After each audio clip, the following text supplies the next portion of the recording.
Okay, Monday the 27th of June 2011, and unusually today this walk, which is free walk 113, does not start from a station. I've just taken the bus down from Headcorn, and would advise, incidentally, if you can include a plus bus somehow. Not sure how you would do that, because obviously this walk necessitates a return ticket from Rye, or to Rye. So, but anyway, the bus fare was a bit steep at £3.80, I felt. But as I say, today's walk starts in Tenterden, in, I think it was Sussex, can't remember. It borders of Kent anyway, and is around 13.5 miles to Rye, the Cinque Port. The reason I've come here today is because of the predicted weather this afternoon, which is at the moment glorious. I was going to try the free walk down at Salisbury to Stonehenge, seeing as we've just passed Midsummer's Day, but weather this afternoon down that way is forecast to be heavy thundery storms, so hence the trip down here, which is forecast to be dry. Weather predominates all my walks. So here we are. Let's have a little look around this museum, which I believe is where my Uncle Steve did his steam train driving test. This railway line apparently used to run between Roberts Bridge and Headcorn, closed once again by Mr. Beechin in '61.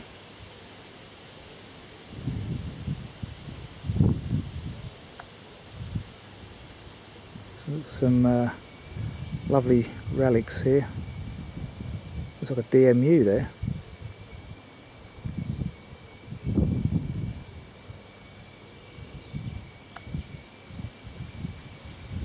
Two examples here of what are known as rowboats for moving workers about without the need for a locomotive, and apparently this one in front of me was used for a world record breaking attempt in 1989 on Record Breakers.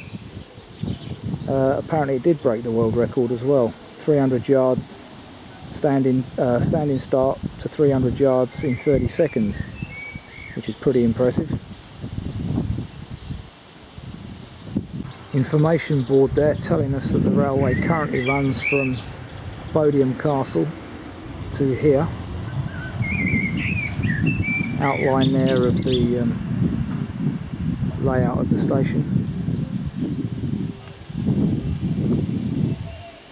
So if I say the walk starts here, it's now 12:30, having left London on the 10:19 from London Bridge. I'm aiming to get about the 18:30 back from Rye. So leaving ample time, 6 hours I would have thought.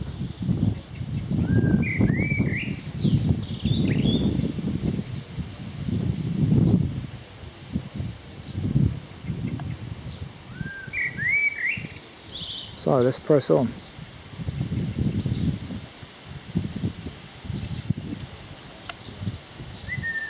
Also in Station Road, a little way up from the station, you've got Tenterden and District Museum,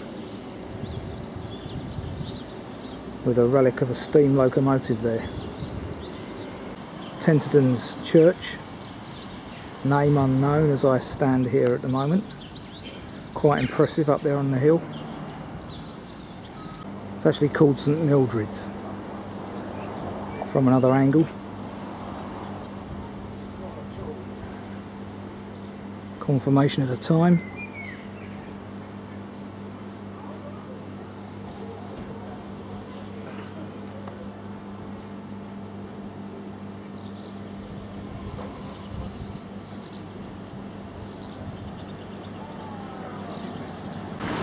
That roof's been designed perfectly for those house martins. Never seen so many together in one section.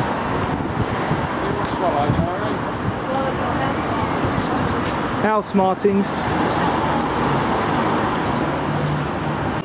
So here we go, South Down Bells Lane, which is a very quaint alleyway. So within a few minutes of leaving the narrow alleyway, we're out into open country, following the High Weald Landscape Trail, which we will be doing for much of the day apparently. Just wondering if that's a just out of range, a quiet cuckoo, which they would be at this time of year prior to departure. Can't tell.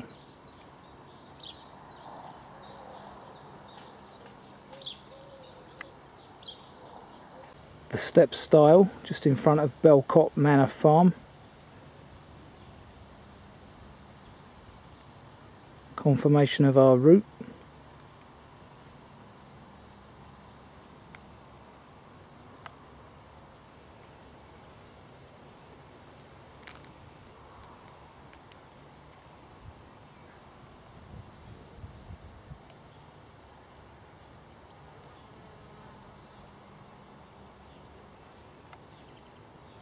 Okay, note the footpath marker there. Just about to go down these steps into Tilda Gill. There is potential for getting lost just up there after the after going over the stile, but yeah, not too difficult. This entrance into Tilda Gill though is well hidden. Okay, standing on Tilda Gill Bridge,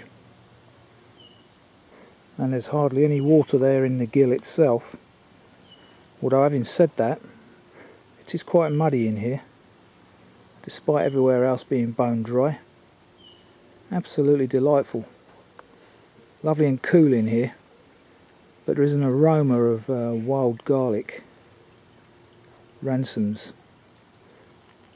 Not sure where it's coming from, but reeks.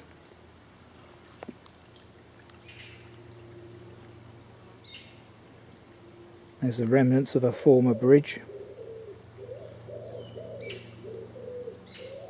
Young magpies there in the background. Crossing over the second bridge, bit more water here.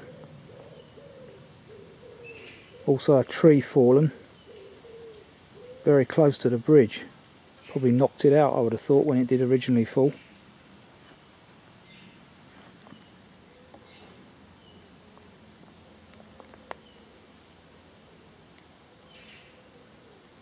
Typical classic English brook running through a woodland. Delightful. And the sun poking through the leaves. Fantastic.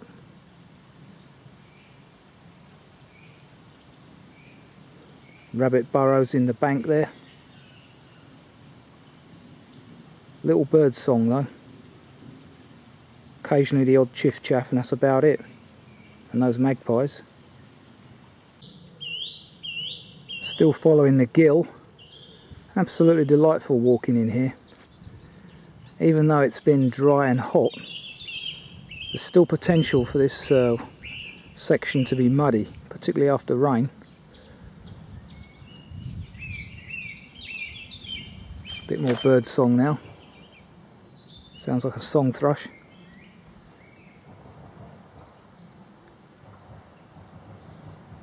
Some gunshot in the background. God knows what all that's about. Just come out beside the lake. Delightful that is as well. We're not far from Pluckley, Poplarking Country, and very similar it is. These giant daisies.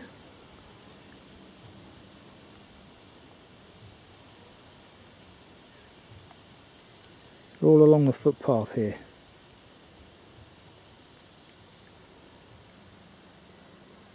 Fantastic border.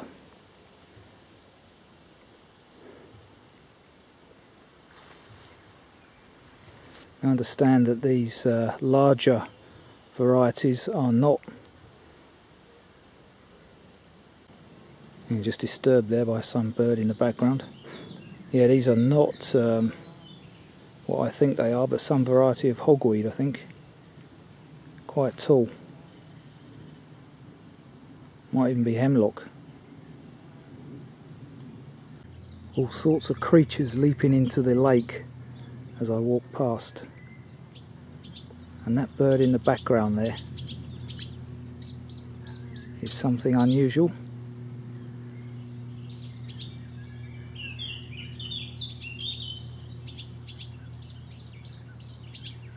Not sure what that is.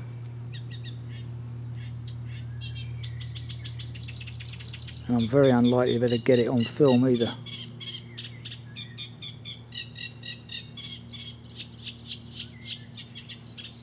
Wonder if that's a reed bunting. Or even a reed warbler. Certainly sings well.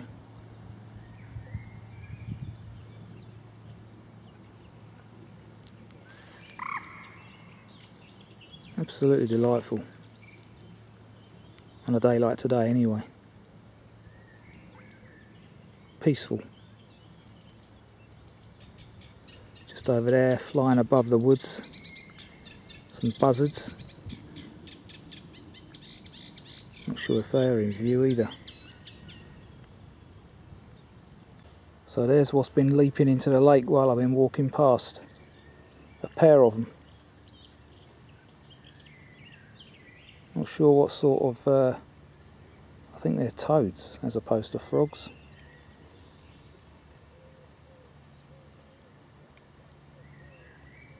Yeah, look a bit warty.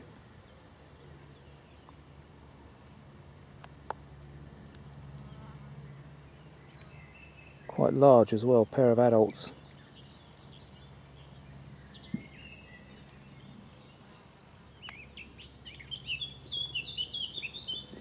Shoals of fish swimming around as well. Just to clarify in the text, where it says you pass these two oast houses, you actually go through the gap in the hedge, a little bit confusing there, over a stile, and then head towards this metal field gate behind me.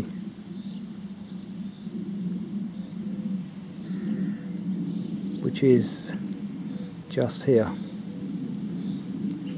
Well, my usual problem, cattle, but luckily for me, even though they've got calves with them, it's a bit too hot for them to be bothering me, and they're not blocking the second of the two bridges on the right, so I'm okay.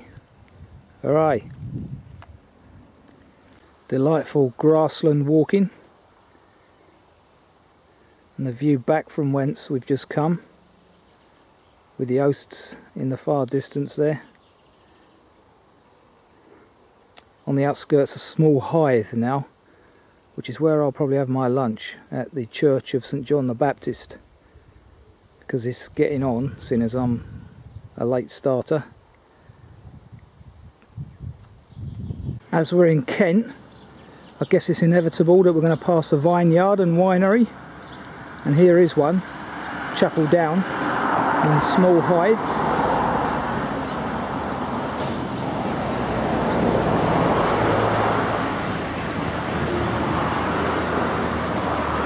Okay, this church, St John the Baptist in Smallhythe, is unusual, clearly because it's brick built, and a very interesting priest house next door to it.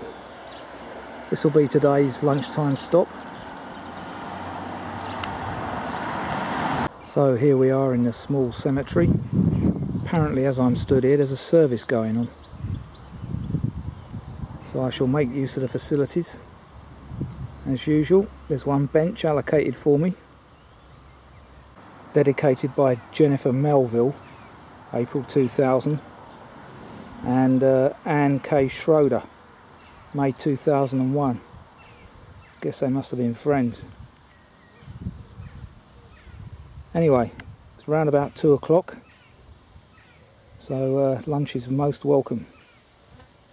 Okay, 2:30, lunch has been had. And this is another view of the church, which is certainly impressive. built in 1514 apparently, after a fire burnt down the previous one on the same site. I've done, according to my pedometer, 3.5 miles thus far. According to the text it should be 5 km, which is about right. So we're on track. This is the National Trust's Smallhythe Place, and interestingly it has a cafe that is actually open today.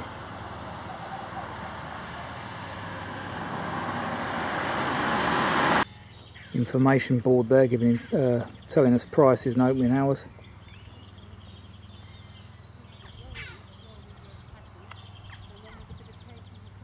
Just left Smallhythe, and this delightful little pond down by the roadside.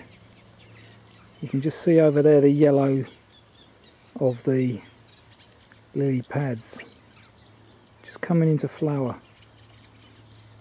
They'll be delightful when they're open up.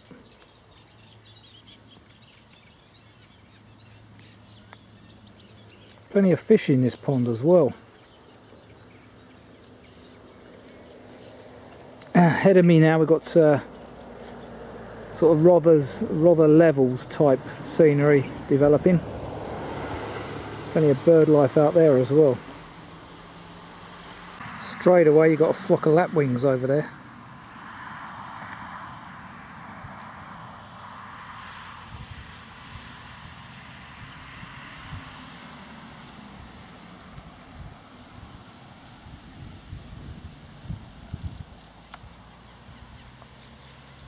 On the outskirts of Wittersham, typical Woodland scenery, absolutely delightful.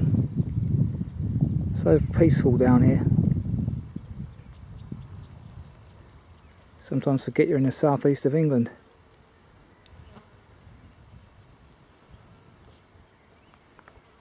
Yep, we're just going through this gate here. And another shot just before the squeeze gate to enter Wittersham.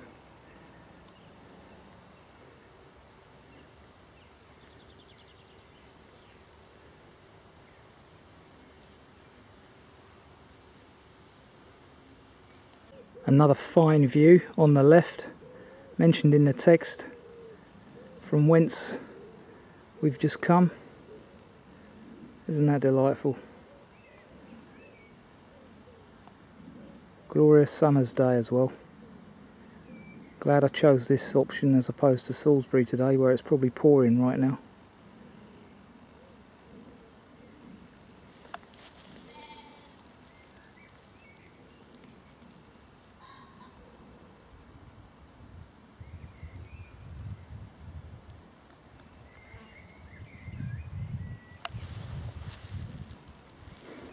Easy walking at the moment up this lane.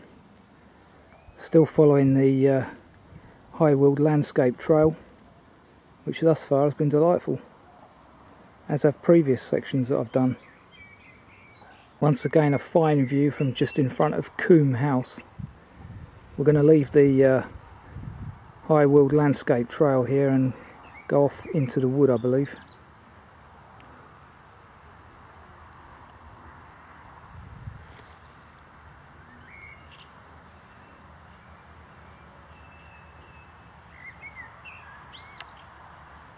Okay, here we are in Coombe Wood, having just passed Coombe Bank.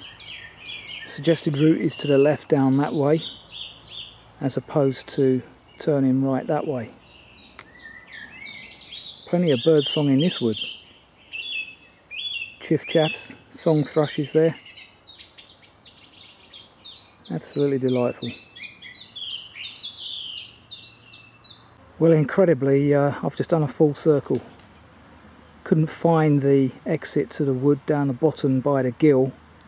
Only a sign across a wooden plank saying private, no entrance. So I have to revert back to the original footpath, I'm afraid. Yeah, I'll have to revert to this path across this cornfield, wheat field. Church in the distance there. 3 and I've just reached the recommended lunchtime stop, the Swan Inn, Wittersham. Not sure it's got a garden. It's got a large car park, but I don't see any garden.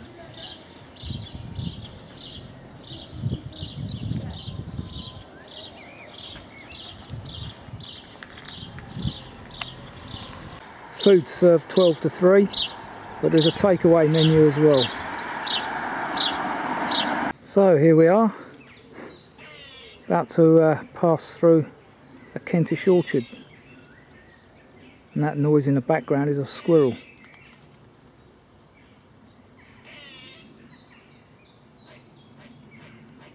St John the Baptist again, but this time in Wittersham.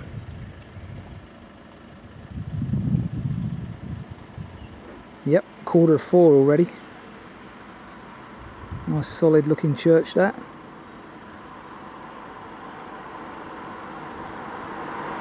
Well, well, well. Very early. First cut of the season. And that looks like wheat. What's today? June the 27th. There you go. The reason I saw that combine harvester was because I've had to walk down the road from Wittersham because I lost the High Weald Landscape Trail in the orchards. Could not make head nor tail of that. Those directions need clarifying a bit, I think. Very confusing. So when in doubt, follow the road, and that's now brought me back out here to the point where in 400 metres we'll be crossing over the River Rother at Blackwall Bridge. Okay, looking west, stood on Blackwall Bridge, and that's the River Rother below me. Now rather worryingly, the wind's picking up and it is getting greyer, and I'm probably what, 2/3 of the way through. Fingers crossed.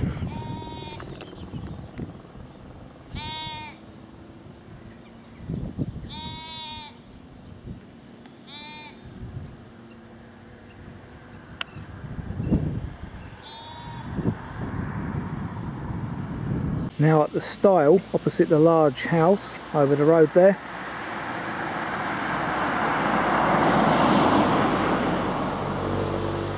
and we're following both the Sussex border path and the High Weald Landscape Trail.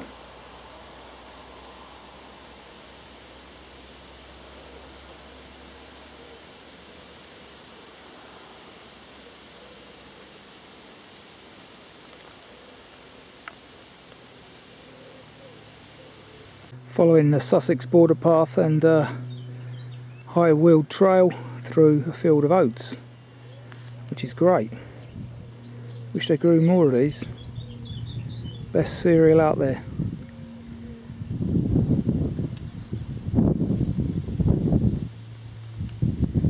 See the Rother there in the distance.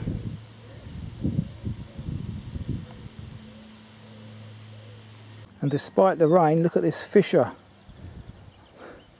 Like an earthquake fault line all the way along the path. Okay, it's a bit confusing here, but this is definitely the right way now. The fence, redundant fence mentioned in the text, that was back there by the marker post, has now been removed. So a bit of guesswork getting to where I am now, but it can be done.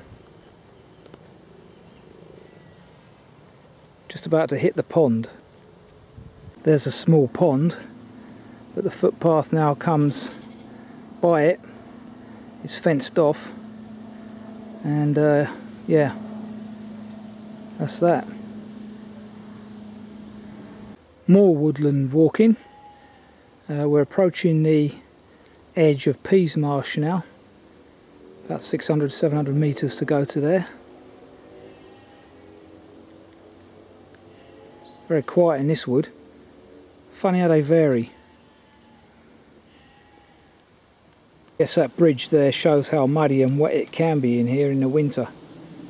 At the moment, completely no need for it at all. Dry as a bone. So now I'm walking through a tunnel of that bell-shaped flower that I can't remember the name of, or don't know the name of. Absolutely delightful.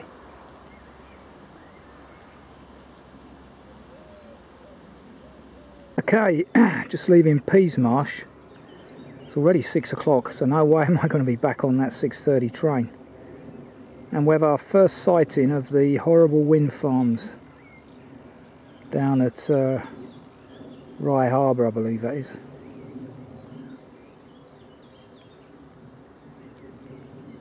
It's funny because Peasmarsh and the area is associated with Paul McCartney. Had I gone to Salisbury today, obviously Lake is associated with Mr. Sumner, aka Sting. So, such high company we keep, us walkers. No longer a stile there, just walk straight through. Just about possible to make out two paths here. I think this more heavily used one is the one that I'm taking. Anyway, made use of the facilities at Jebson's mini market. Not often I do that, but the sun's been quite draining today, so I had to top up with a Lucozade.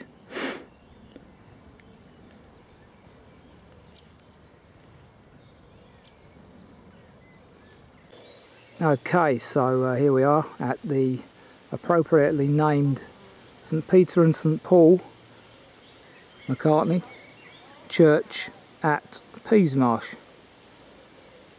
11th century building, apparently, according to those people over there that I've just bumped into. One's from Australia. Good solid building this, delightfully located on top of a hill, overlooking the levels. Those locals were telling me that it is possible to walk up to McCartney's residence if you can get past the security guard, but there's no other means of getting up the drive, i.e. you can't drive up there or anything else, but someone like me on foot could do. I'm not particularly interested though, to be honest with you. What a very interesting memorial stone this is.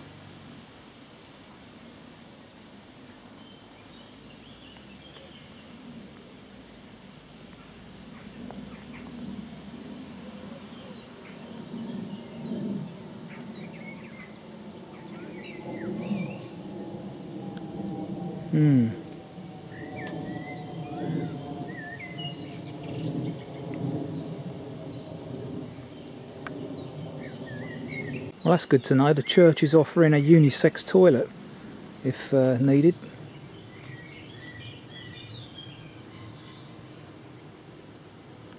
Yeah, probably suit disabled people as well. Church clearly isn't as attractive from this side. This is looking north. Work's being done to the roof. More orchards, walking up to Clayton's farm.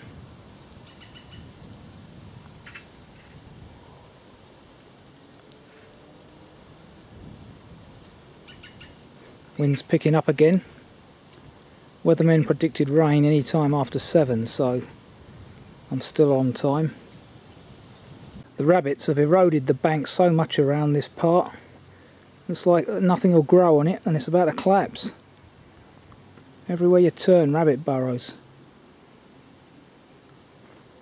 My goodness. Looks like a lunar. Reminds me of the, not the Wombles. People used to live on the moon. Can't remember what they were called. Clangers, that's it. Showing me age there. By contrast, in 50 yards distance from the rabbits, that tree has been hammered by woodpeckers.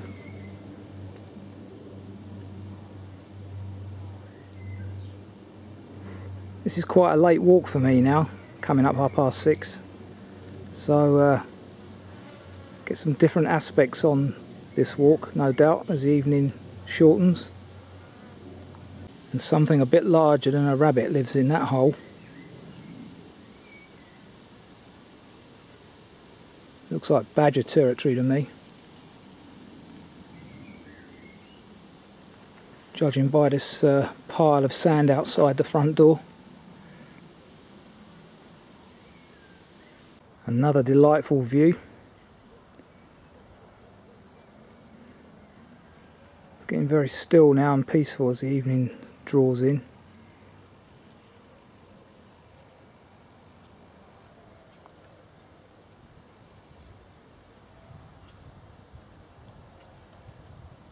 Okay, we finally get sight of Hythe, and in the very far distance there even, that nuclear power station.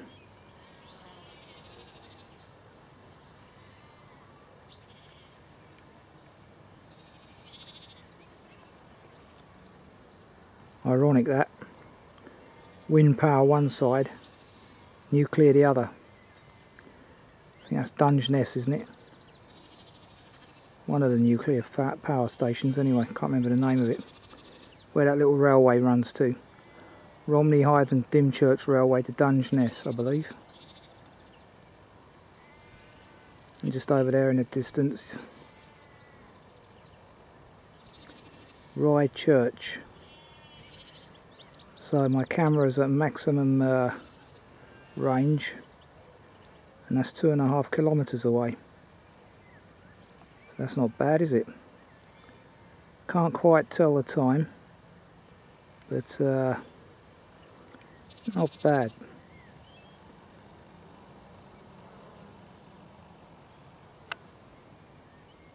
Another view from just by the derelict building mentioned in the text, which I've just walked past. Just realised I've done over half an hour's recording here. 33 minutes actually, so that'll make it very shortly the longest video I've recorded. Don't know if it'll upload though, bearing in mind the problems I've been having lately. Just joining up with the River Tillingham.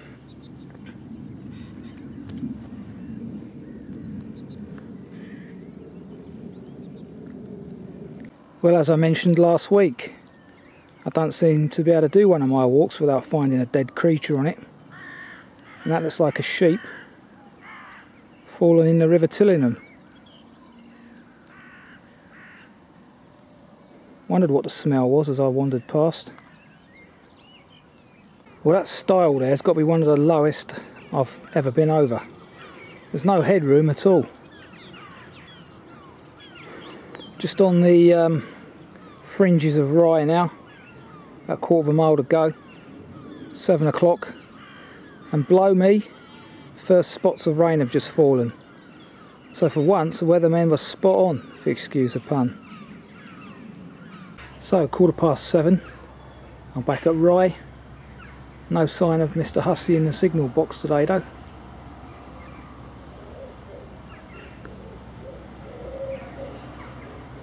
That was a delightful walk. There is opportunity to get lost though, as I did on a couple of occasions, particularly around the orchard area. That needs to be rewritten, I would suggest.